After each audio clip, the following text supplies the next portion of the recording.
Alrighty, everybody. Today we are going to be exposing the fraud of a presidential run from Nikki Haley, who is a notorious grifter based and predicated solely on race and gender issues. You're going to see how this token is trying to exploit the anti-Trump fervor in the Republican Party, which is completely astroturfed by the elites that want you to die in political terms. She's trying to really captivate a really small audience to leverage that into the vice presidency position for Ron DeSantis, even Donald Trump. She is utterly insane. Now let's go over the facts. Obviously, I know a myriad of things about Nikki Haley that most don't, if not only for the fact that I've read 20, 30 books about Donald Trump, his administration, people in the periphery. So I know damn well that when she was national security advisor or whatever she was, UN diplomat, you'd see how she was very opportunistic as to what she did around Trump. There were certain scenes in certain books where Trump would be in an argument with the neocons and Nikki Haley would not pick a side. Or, if Trump was doing really well, she'd go with Donald Trump and side with the president. And if not, she would just shut up. That is a very disingenuous type of person, okay? If you don't want to disagree with them behind closed doors, and you clearly will counter signal when it's opportune for you, that's one strike against her. Second, nominally, again, she's like a woman in her early 50s, I believe, who's an Indian. Why is that important? Because she starts off her ad for presidential running where she says that, this is not about race, but I'm Indian, I'm not white or black. So then what is that? That's a contradiction. If you watch the Mark Dice video on her, you'll understand the point. I don't want to show it here for the sake of brevity, but the point is to say that she's using identity politics to her benefit at the direct expense of the whole right-wing narrative on race. If not only because for the fact that she's saying, I'm not a part of the politics, but I'm this distinct thing. Nobody cares. And what is she going to relate on people because she's Indian, as if that's an important sector of the vote anywhere? Where would that even help you? California? Is that really a relevant place to get any votes from? I don't know. And so again, we're talking about somebody who doesn't really fit in any camp, and so she's going to be very awkward in her predisposition. Again, somebody with this problem would be Drake. Difference being is that Drake is way better and is more famous than Nikki Haley is, respective to the parties, and nominal clout statutes. So because of that, you're going to be talking about the facts down here to really explicate why she is so wrong on every issue. Okay, so here we go. She says, "I don't think you need to be 80 years old to be a leader in DC." Again, very condescending. Maybe that's referring to Joe Biden, but she knows Donald Trump has the same issue, vaguely speaking about age. So again, she's calling Trump old, but not DeSantis. Interesting. So it says here she's 51. I didn't even know that. That's a great guess by me. She looks fucking old. And again, brown people tend to age slowly, so that's kind of bad. She kind of looks like she's like 53, and that's with makeup, boys. She kind of looks like an Indian female Mike Pence, if you think about it. Look at the cheeks, look at the eyes, look at the eyebrows, look at the canthal tilt. Do you guys see this? The lips? Anyway. Okay. So if you look over here, she was a Trump nominee, by the way. A Trump cabinet pick. So again, he put her on. He put her on. And so he hit it first like Ray J. And yeah, she was governor of South Carolina, but she probably slept her way through it, to be completely honest. And for the record, she was probably hotter 15 years ago anyway, so I can see why that would work. Okay, here we go. I wear heels, but it's not a fashion statement. What? Okay, how does that even make sense? Why would you wear heels if it doesn't have an aesthetic reason? You might as well just wear flats, you stupid bit. Okay, I kick with a smile. That's so stupid. New quote. It hurts them more when you're wearing heels.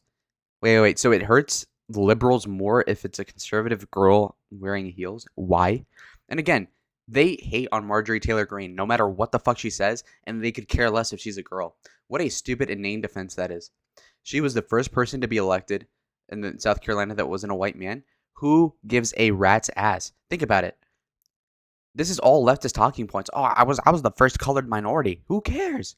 Who cares, man? It's like saying Donald Trump was the first president elected with blonde hair, blue eyes, and who was 6'3". Okay, so what does that even matter? She was, along with Susana Martinez of New Mexico, the governor, the first non-white and non-male governor in the history of America. Who cares? She was, after Bobby Jindal in Louisiana, the second Indian American governor ever. And again, that's an anecdote that doesn't matter, but listen up.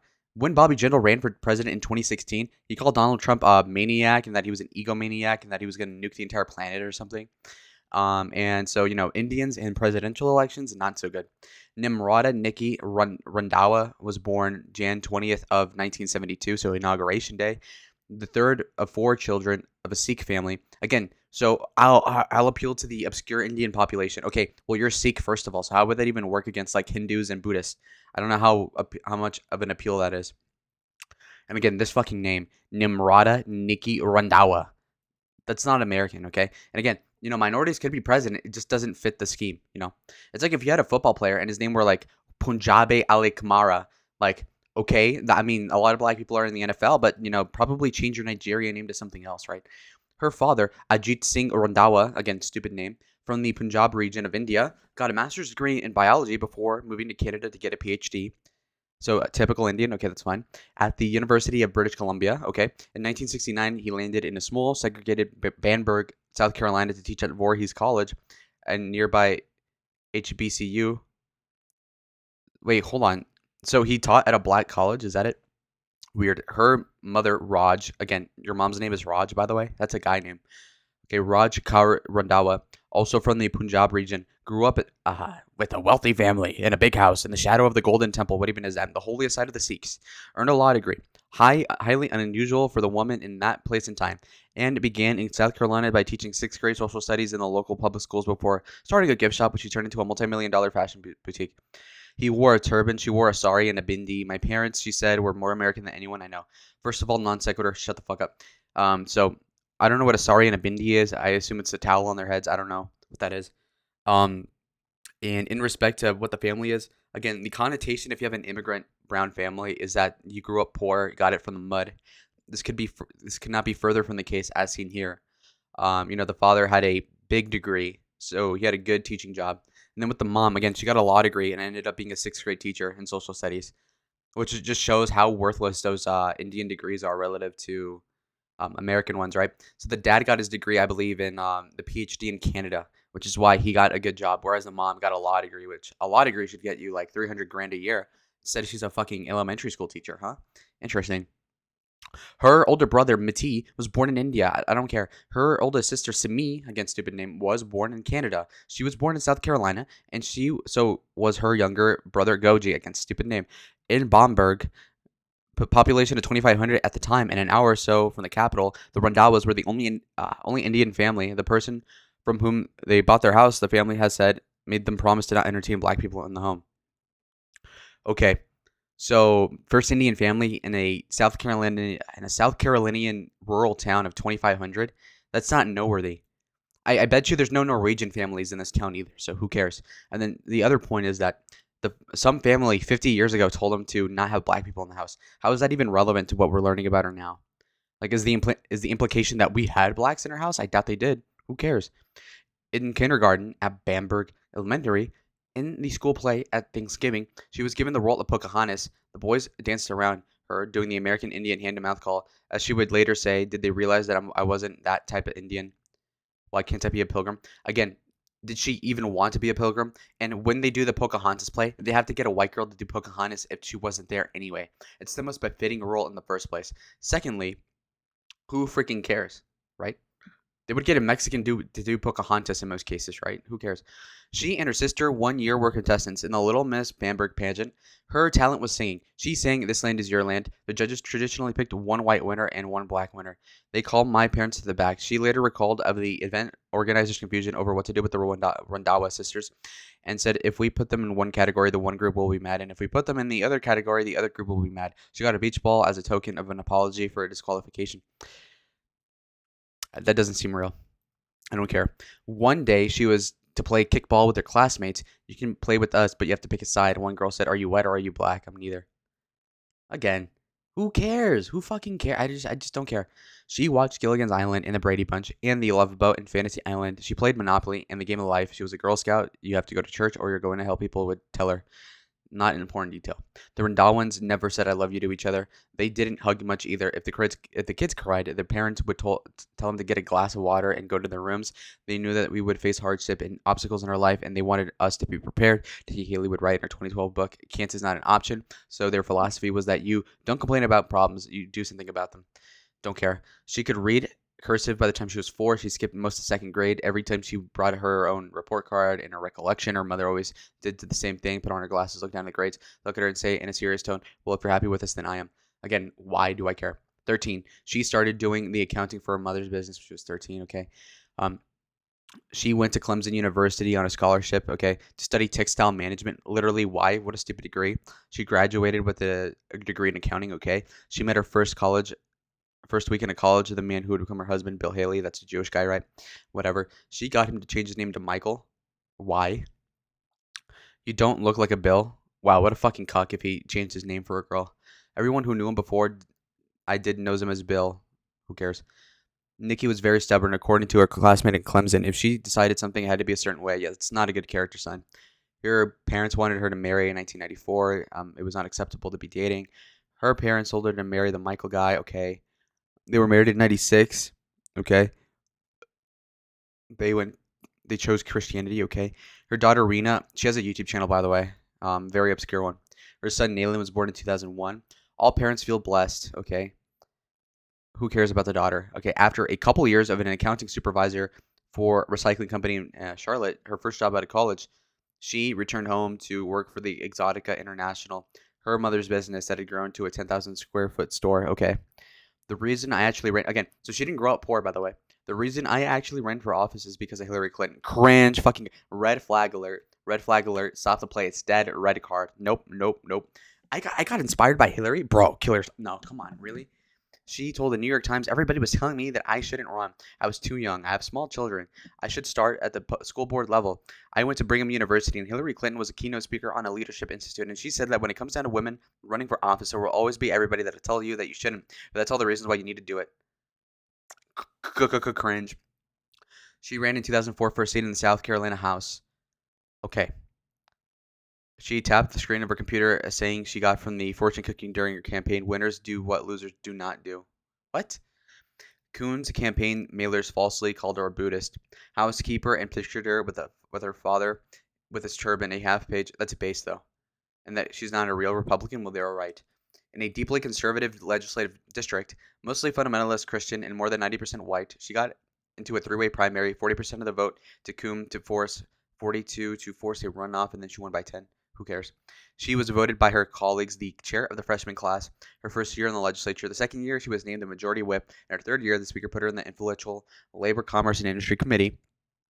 After she advocated for the elimination of voice votes that made it easier for lawmakers to obscure their actions on more controversial matters, the same speaker stripped her of her leadership capabilities. Okay, don't care. She, in 2010, decided to go for governor. Okay.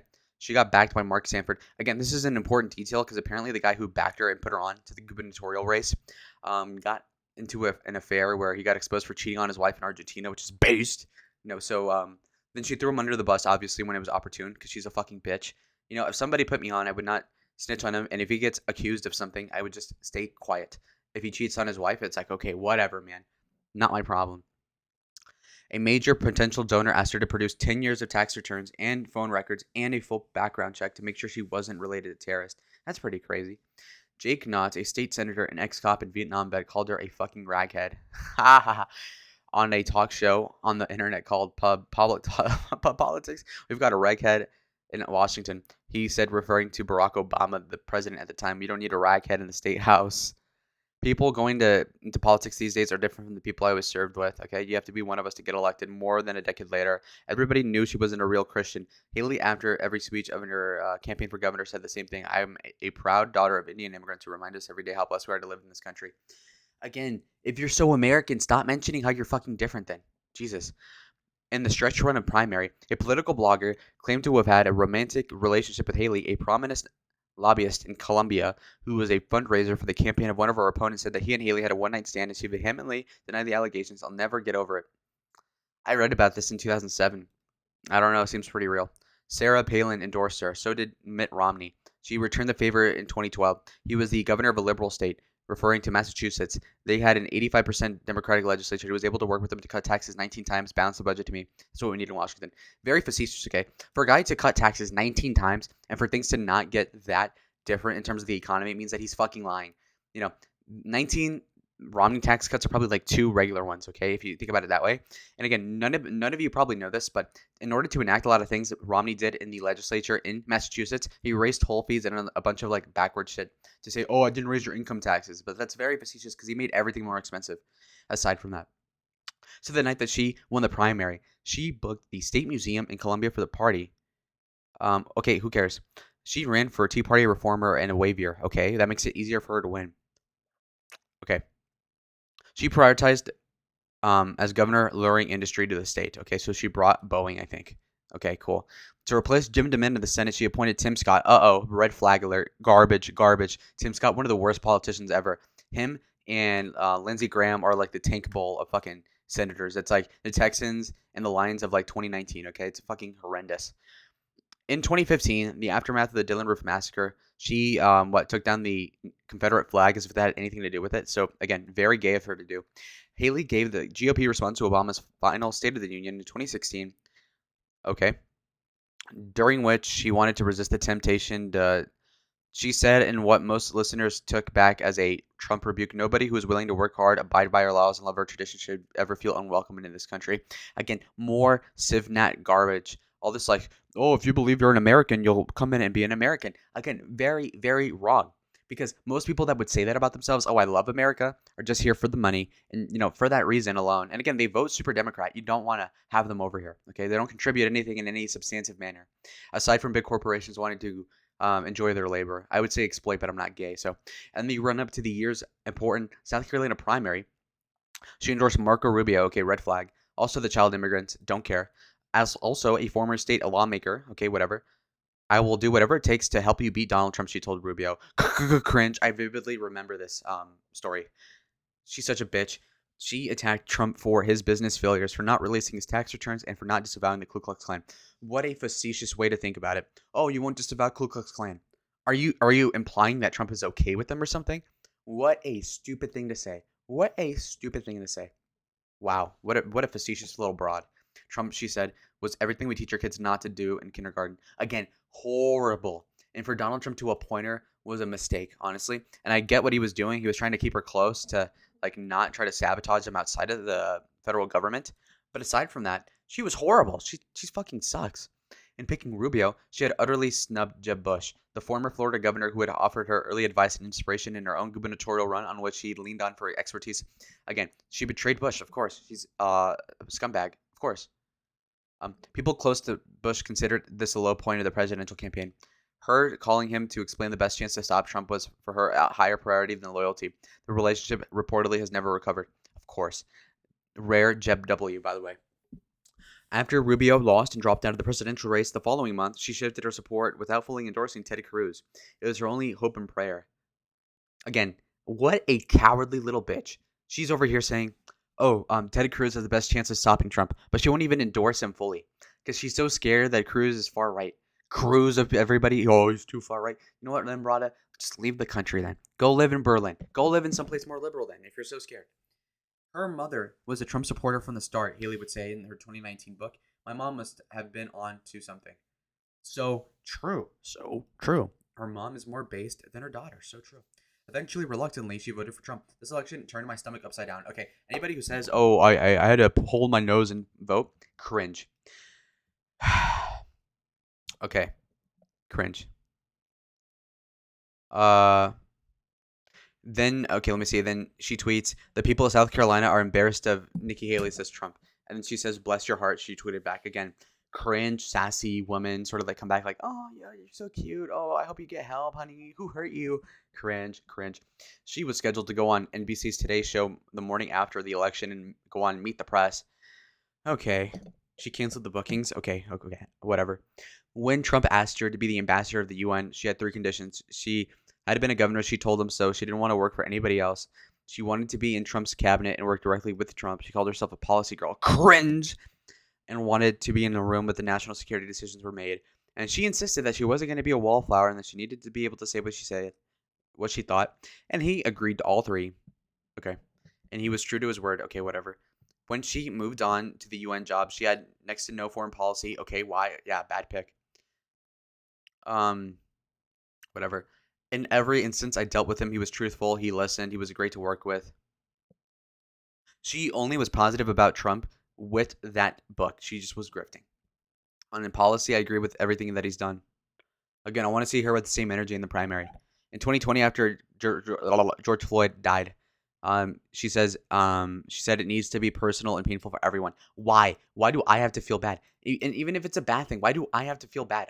Okay, it's like saying, "Oh, this kid got massacred." Okay, well, that's bad, but do I care? Really? No. Tucker Carlson objected, said, "Why is some politician telling me I'm required to be upset about it?" Based Tucker W. What Nikki Haley does is best is moral blackmail. So fucking true. Tucker King shit. After she left the Trump administration, Haley recounted in her memoir how deeply disturbed she was by Trump claiming that there were very fine people on both sides on Charlottesville.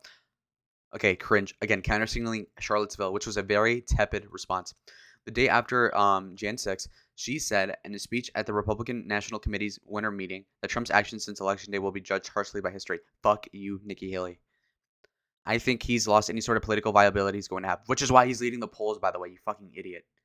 This bitch is an opportunist, but she can't even do it right. Machiavellian done wrong. Fucking bozo. He's not going to run for federal office again. I don't think he can. He's fallen so far. They all said that at one point, okay, and he proved them wrong. They beat him up before he got into office. They're beating him up after he leaves office, said on Laura Ingram's Fox News show. Not 2 weeks after that, give that man a break. Again, fake woman, fake alert. Not 3 months after that, she said she would not run. Again, liar alert. Last November, in a rally for Herschel Walker, she suggested that Raphael Warnock should be deported. I'm the daughter of Indian immigrants. Legal immigrants are more patriotic than leftists these days. They knew how they came to America. They love America. They want the laws followed in America. So the only person we need to make sure to deport is Warnock. Again, cringe, kind of cringe like tepid boomer Republicanisms. And, I mean, again, it's kind of a paradox because obviously most immigrants that are of high caliber love America more than like most liberal black people that are just seething and molding about slavery that nobody cares about. It was 200 years ago. Get over it. So yeah, no, whatever. Role models and heroes of hers. She said, in addition to Hillary Clinton, include her mother, Margaret Thatcher. What? Her mother, Margaret Thatcher, Martina Navratilova. I don't know who that is. Annie Gabby Giffords, cringe. Joan Jett. Why? She was one of the first female rockers when female rockers weren't accepted. Rock is degenerate. She once explained, you broke every stereotype there was. I don't care. Okay. She made a book called If You Want Something Done, Leadership Lessons from Bold Women, 2022. Liberal, bold women, by the way. Cringe. She bristles at being labeled ambitious. She may be the most ambitious person I ever met, says Mick Mulvaney, the former congressman from South Carolina and the Trump White House chief of staff. If being ambitious is good at your job, then you can call me ambitious, she could said. I would consider myself a badass. XXX. Cringe. When she was asked a couple years ago if she thought she could do the job of president, she didn't hesitate with her answer. Of course, she said, cringe. She says she's not a planner. Doors, she once said, open at a certain time. Facetious. She has never lost an election. That doesn't say anything, okay? Oh, she's never lost an election? Okay, well, we'll see in 2022, okay, or 2024. We're going to see what, we'll see what goes down, okay, boys? So anyways, I got to thank you all for watching the video. Obviously, she's a horrible candidate. I hope she gets absolutely nowhere. She's a psyop. She'll probably run for president just so that she can get like 8% of the primary vote. And then she's going to hope that that's going to be the margin between Trump and DeSantis. And then DeSantis will be like, I'll make you my VP on the condition you endorse me. And then DeSantis somehow wins the primary. And then she's the VP and then becomes president. Becomes the vice president. So yeah, no, she's completely self-interested. And it'd be one thing if you were ambitious and were promoting a new message like Trump, but instead you're ambitious and are promoting moderate conservatism, moderate republicanism. We don't need John McCain in office, okay? Bye, bozo. Don't vote for this girl ever. Worse than DeSatan. I'm actually serious about this. Nikki Haley is worse than Ron DeSantis. And this is February 15th of 2023, so keep it on the record. Nikki Haley will never get more than 20% of the vote. She'll not win any single primary, and if she does, I will make a video covering my own L. Okay, I'm very serious about this. Bye.